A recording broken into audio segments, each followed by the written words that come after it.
একটা বাঁধ রয়েছে, সেই বাঁধের কোল দিয়ে কিন্তু এনারা হচ্ছে যে মরিচ শুকাতে দিয়েছে, যেটা আসলে শুকনো মরিচ হিসেবে কিন্তু পরে বিক্রি করা হয়। একদম পুরো এই পাড়টা দেশে দেখেন সবই কিন্তু এটা মরিচ। এই লাল মরিচগুলো শুকায় কিন্তু শুকনো মরিচ করা হবে, যেটা আমরা বাজার আসলে কিনতে পাই। এই পাড় ধরে সব কিন্তু এই শুকনো মরিচ শুকানো হচ্ছে। আমার পেছনে যে দেখতে পাচ্ছেন এটা হচ্ছে সেই সাইদাকান্দি ঘাট। তো এইখানে আসলে আমরা বিকেলবেলায় ঘুরতে আসলাম। বগুড়া যারা আসলে ভ্রমণ করতে আসবেন তারা অবশ্যই সাইদাকান্দি একটু ঘুরে যাবেন, যেহেতু এখন বর্ষাকাল না, এই জন্য নদীর পানি একটু কম, বর্ষাকালে আসলে আর একটু পানি থাকে। তারপরও এখানে বিকালবেলা হলে কিন্তু মানুষের সমাগম হয়, মানুষ এখানে আসে নৌকা নিয়ে ঘোরে। সাথে এখানে যে বাদা ঘাট দেখতে পাচ্ছেন, এই ঘাটটা কিন্তু চমৎকার লাগে। আপনারা যদি বগুড়া ভ্রমণ করতে আসেন তাহলে সেক্ষেত্রে অবশ্যই আপনারা এই সাইদাকান্দি ঘাট এসে ঘুরে যেতে পারেন। বগুড়া শহর থেকে 20-22 কিলোমিটার দূরে এটা। এখানে অসংখ্য দোকান আছে। আর বগুড়া শহর থেকে আপনারা চাইলে এরকম সিএনজি করে অথবা অটোতে করে কিন্তু এখানে আসতে পারবেন এবং সুন্দর একটা বিকেল কিন্তু এখানে আসলে উপভোগ করা যেতে পারে। এখানে কিন্তু নৌকায় ঘোরার ব্যবস্থা আছে।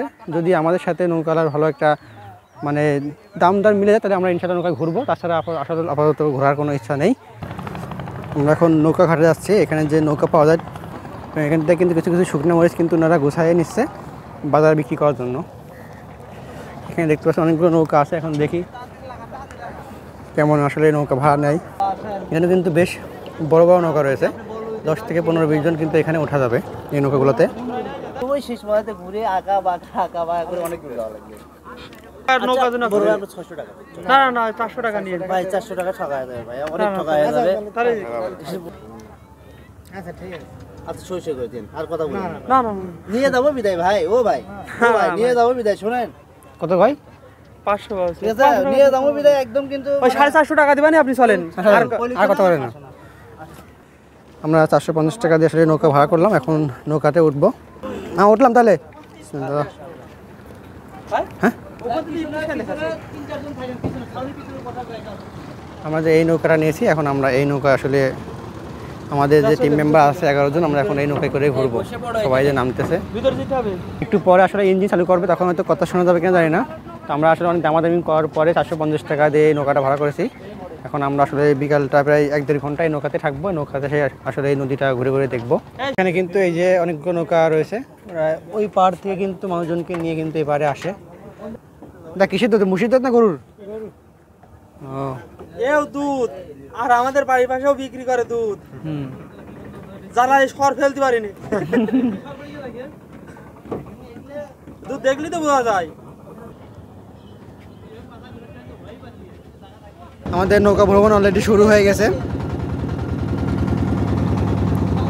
আর এই যে সবাই বসে আছে অলরেডি।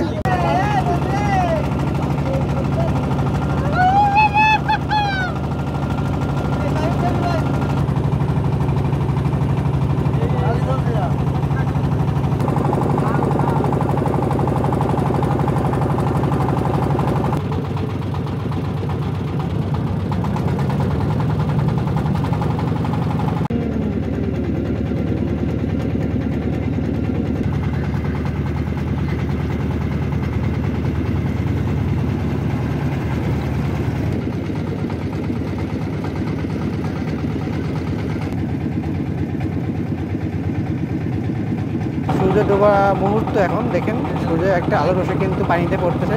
সেটা কিন্তু আসলে অসাধারণ লাগতেছে, আসলে বলার মতো না। আমি প্রায় এরকম ধরনের দৃশ্য উপভোগ করে থাকি। এটা দেখতেছেন এই যে চরের উপরে একটা গরুর বাতান, বিভিন্ন বাঁশের খুঁটি দেখা যাচ্ছে। আপনাদেরকে একটু জুম করে দেখাই।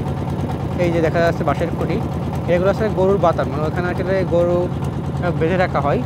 এই চরে কিন্তু তেমন কোনো বসতি নেই, গরু কিন্তু এখন এখানে ছেড়ে দেওয়া হয়, এরা নিজেদের ইচ্ছার মতো কিন্তু খেয়ে বেড়ায় এবং সন্ধ্যা হলে আবার বাসায় ফিরে আসে।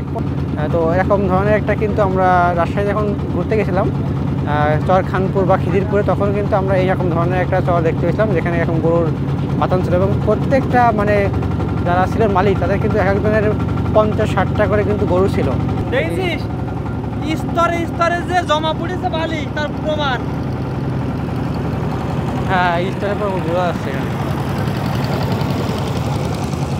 এখানে যে বালি অনেকগুলো স্তর, সেটা কিন্তু এখানে বোঝা যাচ্ছে। আপনারা দেখেন কতগুলো স্তরে স্তরে কিন্তু এই মাটিগুলো সজ্জিত হলো এবং এই স্তর অনুযায়ী কিন্তু এখানে ভেঙে ভেঙে পড়তেছে। প্রতিনিয়ত কিন্তু এভাবে আসলে ভেঙে ভেঙে পড়তেছে। যদি নিরসই তবে ভালোবেসে আমায় আপন করে।